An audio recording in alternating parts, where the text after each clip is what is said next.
Hello students, आज हम देखो बहुत इम्पोर्टेंट चीज़ करने जा रहे हैं। आज हम आपको एक मॉडल की सहायता से प्रीपोजिशन किस तरह से सही सटीक प्रयोग करेंगे ये पढ़ेंगे इस मॉडल के माध्यम से। ये हमारी एक बहुत इजी और शॉर्ट ट्रिक है प्रीपोजिशन की। एक मॉडल है हमारे पास, ये मॉडल है। इस मॉडल का नाम है हाउस ऑफ प्रीपोजिशन। इस मॉडल का नाम है हाउस ऑफ प्रीपोजिशन, प्रीपोजिशन का घर। ये घर है प्रीपोजिशन का और इस घर में बहुत सारे प्रीपोजिशन निवास करते हैं। लगभग 20 प्रीपोजिशन इसमें निवास करते हैं। अब इसका एक प्रैक्टिकल के तौर पर हम प्रयोग कर रहे हैं प्रीपोजिशन के लिए। आपको हमेशा के लिए प्रीपोजिशन याद हो जाएंगे और कभी भी आपको ये दिक्कत नहीं आएगी कि मैं गलत प्रीपोजिशन का प्रयोग कर रहा हूँ या कन्फ्यूजन में हूँ। तो this is the best method to understand the preposition and each and every student can very easily understand the preposition. Either he is very little or he is very elder. चाहे वो छोटा है, बड़ा है, young है, कोई भी सीख सकता है। छोटे बच्चे भी सीख सकते हैं, क्योंकि छोटा बच्चा रूल के माध्यम से नहीं सीख सकता प्रीपोजिशन, उसे केवल एक्टिविटी द्वारा ही सिखाया जा सकता है। तो ये बेस्ट एक्टिविटी है प्रीपोजिशन की। और अब आप देखिए हम स्टार्ट करने जा रहे हैं और फटाफट इसे देखते हैं कि किस तरह से हम इस हाउस ऑफ प्रीपोजिशन के माध्यम से इन प्रीपोजिशन का प्रयोग करेंगे। आपके सामने ये दिखाई दे रहे हैं, ये प्रीपोजिशन लिखे हुए हैं। जैसे ये इन है, ऑन है, एट है, down, in front of, beside है, बिहाइंड है, थ्रो, अप, इनटू, अपॉन, बहुत सारे प्रीपोजिशन और भी हमारे पास। ये हमारा एक ओवर प्रीपोजिशन है, इसके माध्यम से इसे सीखेंगे। ये हमारा एवब प्रीपोजिशन है, ये एवब है और इस एवब के माध्यम से हम इसको भी सीखेंगे और नंबर बाई नंबर हम इन सबको देखेंगे। ये हमारा ओवर प्रीपोजिशन है, इसको भी हम सीखेंगे। और बिटवीन, एमोंग है, एलोंग है, बहुत सारे प्रीपोजिशन है। तो स्टूडेंट्स रेडी हो जाइए और समझिए। सबसे पहले हम लेते हैं ऑन प्रीपोजिशन को लेते हैं। तो ऑन कहाँ है हमारा? ये रहा ऑन प्रीपोजिशन। ये ऑन हमारा प्रीपोजिशन है, आपने देख लिया है, इसे ऑन प्रीपोजिशन है। तो ऑन प्रीपोजिशन का प्रयोग कब करते हैं हम? तो ऑन प्रीपोजिशन का प्रयोग हमारा नियम कहता है कि जब एक वस्तु दूसरी वस्तु के ऊपर आधारित हो। आधार से मतलब है जब वो टिकी हो एक वस्तु दूसरी वस्तु के ऊपर। तो देखिए अब हम इसको ऑन प्रीपोजिशन को आपको सिखा रहे हैं। तो जब एक वस्तु, ये बॉक्स हमने इसके ऊपर लगा दिया, जैसे हमने ये लगा दिया ऑन, ये हमारा ऑन प्रीपोजिशन हो गया। जब एक्टिविटीज हम कर रहे हैं, स्टूडेंट करके देखें इस एक्टिविटी को कि जब एक वस्तु दूसरी वस्तु के ऊपर रखी है, हम कहें कि घर की छत के ऊपर बॉक्स है, तो there is a box on the roof of the house, roof of the house. तो ये ऑन हो गया जब एक वस्तु दूसरी वस्तु के ऊपर हो गई। बिल्कुल क्लियर हो गया। अब आ जाइए दूसरा प्रीपोजिशन हम लेते हैं, इन लेते हैं हम, इन प्रीपोजिशन हम लेते हैं। ये हमारा इन प्रीपोजिशन है और इन प्रीपोजिशन के बारे में ये नियम है कि जब एक वस्तु दूसरी वस्तु के अंदर स्थिर हो तो इन प्रीपोजिशन आता है। जैसे एग्जाम्पल हमने पढ़े थे लेक्चर में जब रूल्स पढ़ रहे थे कि राम के घर में एक पुराना नीम का वृक्ष है। राम के घर में एक पुराना नीम का वृक्ष है। तुम्हारी जेब में 50 रुपये का नोट है। There is 50 rupee note in your pocket. तो इन योर पॉकेट, तो अब हम इस घर के अंदर इस बॉक्स को रखेंगे। मान लीजिए हम इसको जैसे लगा देते हैं अंदर, हम इसको इन प्रीपोजिशन को, तो यहां हमने इसको अंदर रख दिया है। ठीक है, ये दिखाई दे रहा होगा आपको और वैसे भी सुनाई दे रहा होगा। तो ये हमारा इन प्रीपोजिशन हो गया। जब एक वस्तु दूसरी वस्तु के अंदर स्थिर हो गई, इन प्रीपोजिशन हो गया। बात समझ में आ गई? इन प्रीपोजिशन हो गया। इनके ही साथ में की अंग्रेजी के लिए इनटू का प्रयोग होगा। ये आपको दिखाई दे रहा ना, ये इनटू है, इनटू प्रीपोजिशन है। इसका नियम है कि गति के साथ अंदर जाना। गति के साथ एक वस्तु का दूसरी वस्तु के अंदर गति के साथ अंदर जाती है। जैसे हमने वहाँ एग्जाम्पल लिया था कि छात्र पुल से नदी में कूदते हैं। The students jump into the river from the bridge. तो यहाँ पर कमरे में अंदर आते हैं, छात्र कमरे में अंदर आते हैं, ये बाहर आउट है, गति के साथ अंदर जाएगा।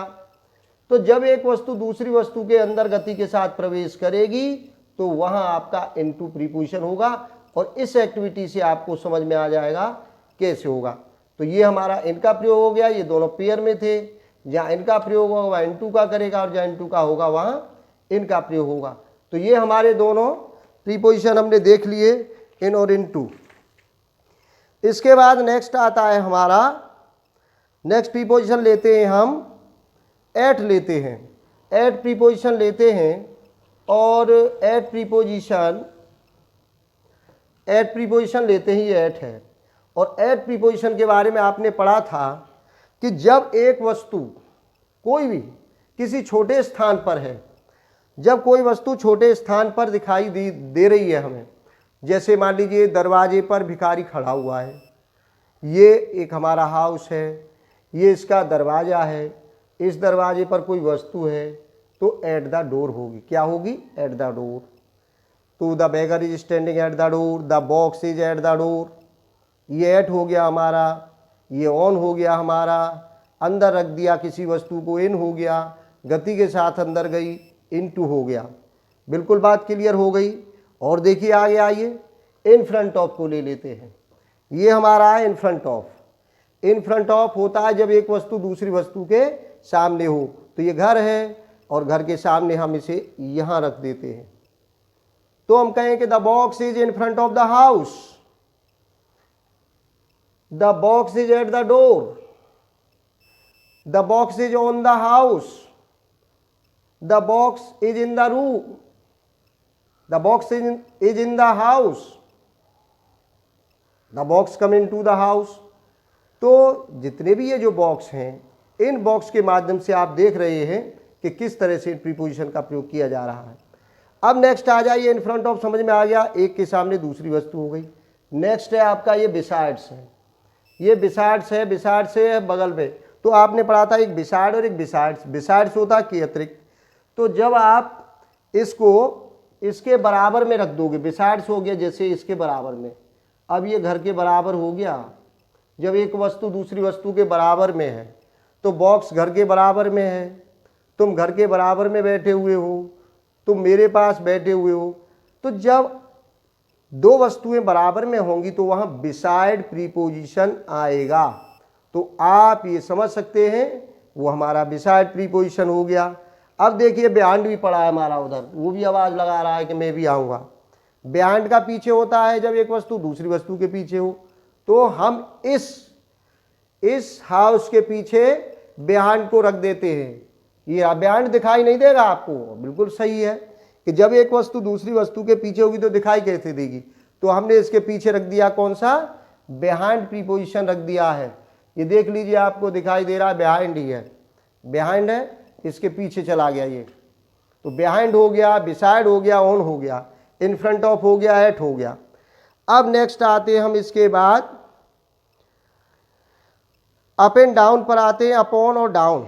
अब देखिए अपॉन और डाउन ये संकेत सिग्नल आपको दिखाई दे रहा होगा, ये एरो दिखाई दे रहा है। अपॉन गति के साथ ऊपर जाना, अपॉन हो गया, गति के साथ नीचे आना, डाउन हो गया। ये दिखाई दे रहा होगा, डाउन लिखा हुआ है इस पर।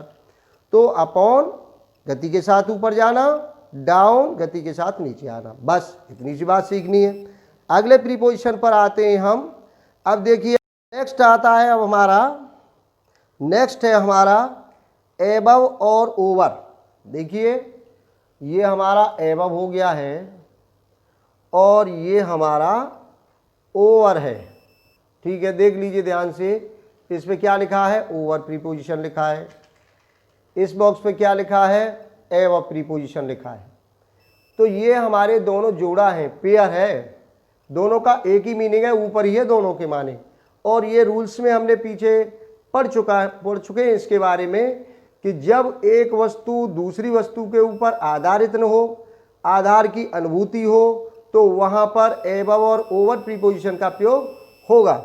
लेकिन इन दोनों में अंतर क्या है कि गति, यदि एक वस्तु दूसरी वस्तु के ऊपर गतिमान है, ओवर आएगा। एक वस्तु दूसरी वस्तु के ऊपर 90 अंश के कोण पर स्थिर है, एवब आएगा। जैसे एग्जाम्पल वहाँ पर हमने लिया था कि आकाश मेरे सिर के ऊपर है, तो 90 अंश के कोण पर था, क्या प्रीपोजिशन आया था? एवब आया था। The sky is above my head. सूर्य 2 बजे मेरे सिर के ऊपर चमक रहा था। सूर्य 2 बजे मेरे सिर के ऊपर चमक रहा था, तो द सन वॉज शाइनिंग। तो क्या होगा वहाँ पर? एवब माई हेड एट 2 o'clock। तो एवब जब 90 अंश के कोण पर, देखिए ये जो है एवब है, ठीक है, और ये इस घर के ऊपर है 90 अंश के कोण पर। यदि ये ऐसे स्थिर है, छत से ये इस हाउस की छत से टच नहीं है, तो हम कहेंगे the box is above the roof. तो यहाँ पर ये एबव प्रीपोजिशन हो गया। और यदि ये गतिमान हो गया, ये इसको स्थिर कर दीजिए, ये तो स्थिर है, ठीक है। ओवर होगा गति के लिए, जैसे ये गति है, एक वस्तु दूसरी इस छत के ऊपर गति है, चिड़िया छत के ऊपर उड़ रही हैं, ठीक है, क्या आएगा? ओवर आएगा। तितलियां फूलों के ऊपर उड़ रही हैं, ओवर आएगा। तो जब एक वस्तु, ये आधार तो है नहीं, तो दोनों की बात तो एक ही है, आधार न हो, आधार की अनुभूति हो। आधार होगा तो क्या आएगा? ये बैठा है, आधार के लिए ऑन बैठा है, और आधार न होगा, आधार की अनुभूति है कि जहाज मेरे सिर के ऊपर उड़ रहा है, तो उस कंडीशन में ओवर आएगा। और 90 अंश के कोण पर स्थिर होगी एक वस्तु दूसरे के ऊपर, तो एबव आएगा। ठीक, अब नेक्स्ट आते हैं। देखिए हम बिटवीन और एमोंग, ये भी जोड़ा है बिटवीन और एमोंग का। तो बिटवीन होगा 2 के मध्य में। एक वस्तु जब 2 के मध्य में हो, ये क्या है हमारा? बिटवीन है। जब एक वस्तु 2 वस्तुओं के बीच बांटी गई हो या स्थित हो, ये 2 वस्तुएं दिखाई दे रही हैं, 2 लाइटें आपकी, और इनके मध्य में हम रख देंगे, इन दोनों के मध्य में, ये दोनों के मध्य में हम इसे रख देते हैं, ठीक है। दोनों के मध्य में आगे हम इसे हटा देते हैं, यहाँ से ऑन को हटा देते हैं। अब देखिए ये साफ दिखाई आपको देगा। तो ये आपको ये दोनों के बीच में रख दिया हमने, ये क्या है? बिटवीन है। जब दो वस्तुओं के बीच में बिटवीन हो गया, ठीक है। ऑन ये हमारा था, रखना चाहो यहाँ रख लीजिए। एमोंग आएगा 2 से अधिक के मध्य में। अब मान लीजिए हम और सारे बॉक्स ले लें, जैसे हमारा ये 8 है, इसको भी यहाँ बॉक्स को, एक बॉक्स ये हो गया, एक बॉक्स ये हो गया, एक बॉक्स ये बॉक्स हो गया, और इनके बीच में हम इसे रख देते हैं, किसको? एमोंग को। 2 या 2 से अधिक के मध्य में ये रख दिया। तो ये आपका कौन सा प्रीपोजिशन हो गया? एमोंग हो गया। इसे यहाँ से हम हटा दें और देख लीजिए साफ, इसे समझ में आ जाएगा आपके कि ये 2 या 2 से अधिक के बीच में है। ये आपको दिखाई दे रहा होगा एमोंग, ठीक है। तो ये एमोंग का प्रयोग होगा यहाँ पर, बिटवीन 2 के बीच में। इसको रख दीजिए एक इधर, इधर इसे रख दीजिए इधर, इन दोनों के बीच में कर दीजिए इसको, ये बिटवीन हो गया यहाँ, ठीक है। ये समझ में आ गई आपकी बात। अब बात करते हैं हम थ्रो की। थ्रो होता है कि जैसे मान लीजिए कोई चीज़, ये घर है, इसके ऊपर से आप कोई चीज़ फेंक रहे हैं, मान लीजिए ये थ्रो है, थ्रो प्रीपोजिशन है। मैं इसके ऊपर से ऐसे ऐसे फेंक देता हूँ, तो ये क्या कहलाएगा? थ्रो। जैसे तुमने छत से पत्थर फेंका, थ्रो आएगा। खिड़की से थैले को फेंका, एक दायरे को हम पार करा रहे हैं, एक दायरा जब दूसरे को पार करके जाएगा गति करके, तो वहाँ पर थ्रो प्रीपोजिशन आ जाएगा। अब आता है हमारा अंडर और बिलो। अब देखिए अंडर और बिलो हम समझ लेते हैं। अंडर और बिलो के लिए, अंडर नीचे होगा, एक वस्तु दूसरी वस्तु के जब नीचे होगी तो वो, जैसे मान लीजिए ये है, ठीक है, ये दिखाई दे रहा है आपको, ये है। इस लाइट के नीचे मैं इसको रख देता हूँ, किसको? इसे रख देता हूँ, ठीक है। इसके नीचे ये है छत पर, ये बॉक्स इसके नीचे है, लाइट के नीचे है, तो अंडर आएगा। एक दायरे में है, लाइट जला देते हैं इसकी और देख लीजिए अंडर इसके नीचे आ गया है। अंडर होगा ना, जैसे गाय वृक्ष के नीचे बैठी है, लाइट के नीचे बॉक्स आ गया है, अंडर कहलाएगा। अब अंडर के माने भी नीचे था और बिलो के माने भी नीचे था। लेकिन अब बात आती है, देखिए बिलो की एक पोजीशन ये है कि जैसे मान लीजिए ये है, ये एक पोल है, हम ये पोल मान लेते हैं इसे, इसको इधर कर दीजिए कि ये मान लीजिए एक पोल है, ये पोल है, एक वस्तु यहाँ पर लगी हुई है कोई, ये मान लीजिए अब यही वस्तु मान लें, ये मान लेते हैं, ये वस्तु लगी है, ये ट्रांसफार्मर है। इसके नीचे भी कोई एक ये बोर्ड लगा हुआ है, कोई खतरे का या किसी का भी, तो ये भी आपका बिलो कहलाएगा कि the box is below of the transformer. इसके नीचे हो गया, ये बिलो हो जाएगा। तो जब एक वस्तु किसी के समानांतर नीचे होगी 90 अंश के कोण पर, तो वहाँ भी बिलो का ही प्रयोग होगा। तो ये हमारा बिलो हो गया। अब जरा देख लीजिए कि हमने कौन कौन से प्रीपोजिशन पढ़ लिए और कितने, एक बार उनको तेजी से हम देख लेते हैं। तो इसको आपको ध्यान से समझना है। तो ये आपने देख लिया, ये आपका था ओवर हो गया, ये आपका एबव हो गया, ये आपका अंडर भी हो गया, आपने अंडर भी पढ़ लिया, आपने बिलो भी पढ़ लिया। अप ऊपर के लिए आएगा, ये इसी के अकॉर्डिंग है, ये भी बात आप समझ गए होंगे। अप हो गया आपका, इन फ्रंट ऑफ हो गया आपका, एमोंग हो गया, बिटवीन और एमोंग दोनों हो गए बीच के लिए, एट भी हो गया आपका, ऑन हो गया आपका, ठीक है, बिटवीन एमोंग के पास ही रख देते हैं। बिसाइड हो गया आपका, और वो उधर हमारा थ्रो तो वो थ्रो चला गया, फेंक दिया हमने, वो तो थ्रो हो गया। तो ये आपके, आप गिन लीजिए 20 के लगभग 15 से 20 हमारे प्रीपोजिशन होंगे ये। और इन प्रीपोजिशन में आपको कोई तकलीफ सीखने में नहीं होगी। आपको इसमें नियम का कोई हमने कहीं पर जिक्र नहीं किया है।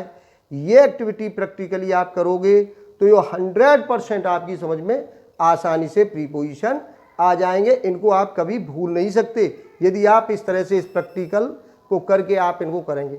तो कोई बॉक्स ले लीजिए, ये नहीं है कि आपको कोई बहुत ज़्यादा इसमें मशक्क़त करनी है, बहुत मेहनत से कोई इसको बनाना है इस मॉडल को। तो मॉडल को आसानी से कोई भी कार्टून ले लीजिए, कार्टून को एक तरह से काट लीजिए, ये माचिस ले लीजिए, ये माचिस हैं, फटाफट इन पर लिख दीजिए इस तरह से प्रीपोजिशन। बच्चों को एक्टिविटी आप करा दीजिए इनकी, छोटे बच्चे भी आपके सीख सकते हैं इससे। तो ये एक हमने मॉडल प्रीपोजिशन का लिया है।